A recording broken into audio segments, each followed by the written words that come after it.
Good morning. Today is January 27th, 2024, and we're starting out with commentary. Journey to Sinai. The thrill of victory and the praising of God for salvation have hardly subsided when fear, doubt, and murmuring set in among the Israelites. As they face the wilderness without food and water, they quickly forget the miracles which have brought them out of Egypt, and begin to complain that Moses has brought them out of Egypt only to face certain death in the desert. But they have overlooked the possibility that God is able to miraculously provide for their needs, which, of course, He does. During the next 3 months, the Israelites will move eastward from the Red Sea.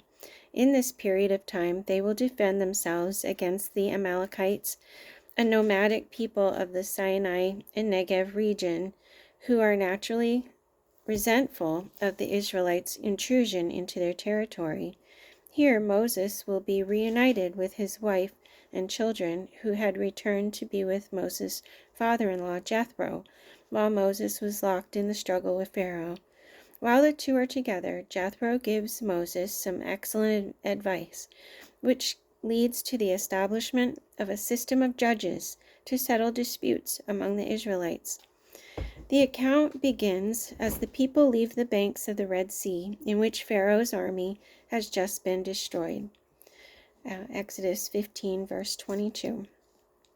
Then Moses led Israel from the Red Sea, and they went into the desert of Shur. For 3 days they traveled in the desert without finding water. When they came to Marah, they could not drink its water because it was bitter. That is why the place was called Marah. So the people grumbled against Moses, saying, "What are we to drink?" Then Moses cried out to the Lord, and the Lord showed him a piece of wood. He threw it into the water, and the water became sweet.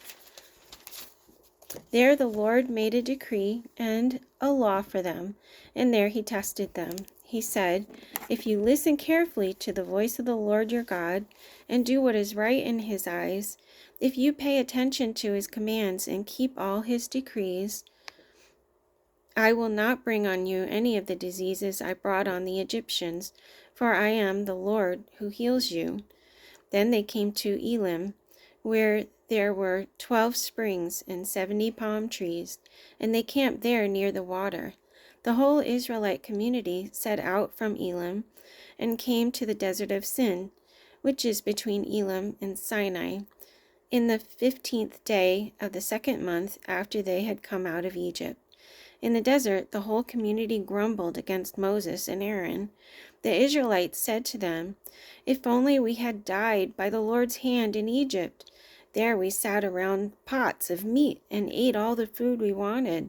But you have brought us out into the desert to starve this entire assembly to death." Then the Lord said to Moses, "I will rain down bread from heaven for you. The people are to go out each day and gather enough for that day. In this way I will test them and see whether they will follow my instructions. On the 6th day they are to prepare what they bring in, and that is to be twice as much as they gather on the other days." So Moses and Aaron said to all the Israelites, "In the evening you will know that it was the Lord who brought you out of Egypt, and in the morning you will see the glory of the Lord, because He has heard your grumbling against Him. Who are we that you should grumble against us?" Moses also said, "You will know that it is the Lord. It was the Lord, when He gives you meat to eat it in the evening and all the bread you want in the morning, because He has heard your grumbling against Him. Who are we? You are not grumbling against us, but against the Lord." Then Moses told Aaron, "Say to the entire Israelite community, 'Come before the Lord, for He has heard your grumbling.'" While Aaron was speaking to the whole Israelite community, they looked toward the desert, and there was the glory of the Lord appearing in the cloud. The Lord said to Moses, "I have heard the grumbling of the Israelites. Tell them, at twilight you will eat meat, and in the morning you will be filled with bread. Then you will know that I am the Lord your God." That evening, quail came and covered the camp, and in the morning there was a layer of dew around the camp. When the dew was gone, thin flakes like frost on the ground appeared on the desert floor. When the Israelites saw it, they said to each other, "What is it?" For they did not know what it was. Moses said to them, "It is the bread the Lord has given you to eat. This is what the Lord has commanded. Each one is to gather as much as he needs. Take an omer for each person you have in your tent." The Israelites did as they were told. Some gathered much, some little. And when they measured it by the omer, he who gathered much did not have too much, and he who gathered little did not have too little. Each one gathered as much as he needed. Then Moses said to them, "No one is to keep any of it until morning." However, some of them paid no attention to Moses. They kept part of it until morning, but it was full of maggots and began to smell. So Moses was angry with them. Each morning, everyone gathered as much as he needed, and when the sun grew hot, it melted away. On the 6th day, they gathered twice as much, 2 omers for each person. Then the leaders of the community came and reported this to Moses. He said to them, "This is what the Lord commanded. Tomorrow is to be a day of rest, a holy Sabbath to the Lord. So bake what you want to bake and boil what you want to boil. Save whatever is left and keep it until morning." So they saved it until morning, as Moses commanded, and it did not stink or get maggots in it. "Eat it today," Moses said, "because today is a Sabbath to the Lord. You will not find any of it on the ground today. 6 days you are to gather it, but on the 7th day, the Sabbath, there will not be any." Nevertheless, some of the people went out on the 7th day to gather it, but they found none. Then the Lord said to Moses, "How long will you refuse to keep my commands and my instructions? Bear in mind that the Lord has given you the Sabbath. That is why on the 6th day he gives you bread for 2 days. Everyone is to stay where he is on the 7th day. No one is to go out." So the people rested on the 7th day. The people of Israel called the bread manna. It was white like coriander seed and tasted like wafers made with honey. Moses said, "This is what the Lord has commanded. Take an omer of manna and keep it for the generations to come, so they can see the bread I gave you to eat in the desert when I brought you out of Egypt." So Moses said to Aaron, "Take a jar and put an omer of manna in it. Then place it before the Lord to be kept for the generations to come." As the Lord commanded Moses, Aaron put the manna in front of the testimony, that it might be kept. The Israelites ate manna for 40 years until they came to a land that was settled. They ate manna until they reached the border of Canaan. An omer is 1/10 of an ephah. The whole Israelite community set out from the desert of Sin, traveling from place to place as the Lord commanded. They camped at Rephidim, but there was no water for the people to drink. So they quarreled with Moses and said, "Give us water to drink." Moses replied, "Why do you quarrel with me? Why do you put the Lord to the test?" But the people were thirsty for water there, and they grumbled against Moses. They said, "Why did you bring us up out of Egypt to make us and our children and livestock die of thirst?" Then Moses cried out to the Lord, "What am I to do with these people? They are almost ready to stone me." The Lord answered Moses, "Walk on ahead of the people. Take with you some of the elders of Israel, and take in your hand the staff with which you struck the Nile, and go. I will stand there before you by the rock at Horeb. Strike the rock, and water will come out of it for the people to drink."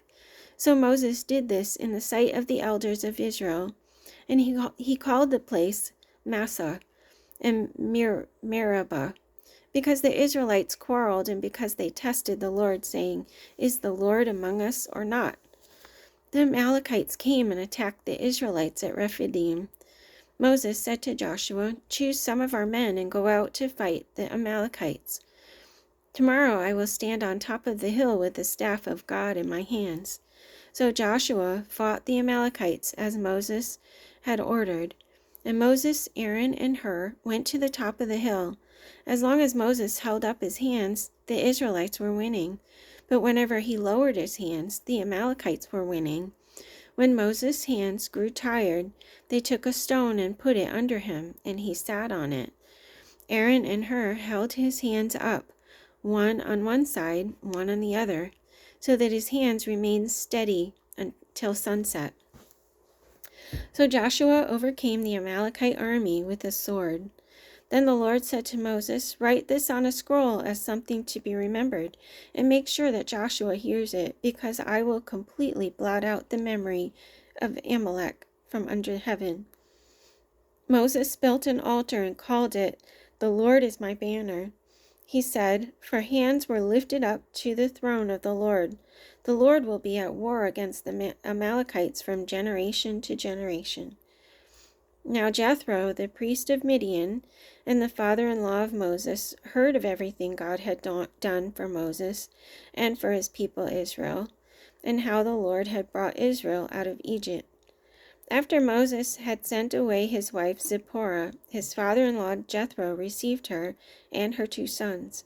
One son was named Gershom, for Moses said, "I have become an alien in a foreign land."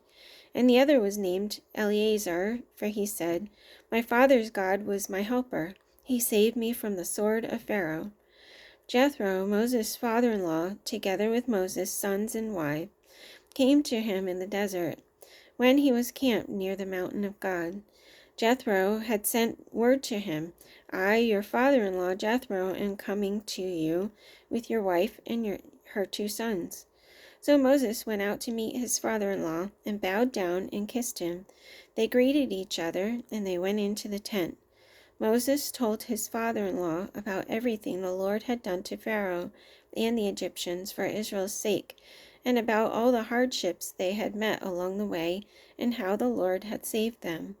Jethro was delighted to hear about all the good things the Lord had done for Israel in rescuing them from the hand of the Egyptians. He said, "Praise be to the Lord who rescued you from the hand of the Egyptians and of Pharaoh, and who rescued the people from the hand of the Egyptians. Now I know that the Lord is greater than all other gods, for he did this to those who had treated Israel arrogantly." Then Jethro, Moses' father-in-law, brought a burnt offering and other sacrifices to God, and Aaron came with all the elders of Israel to eat bread with Moses' father-in-law in the presence of God. The next day Moses took his seat to serve as judge for the people, and they stood around him from morning till evening. When his father-in-law saw all that Moses was doing for the people, he said, "What is this you are doing for the people? Why do you alone sit as judge?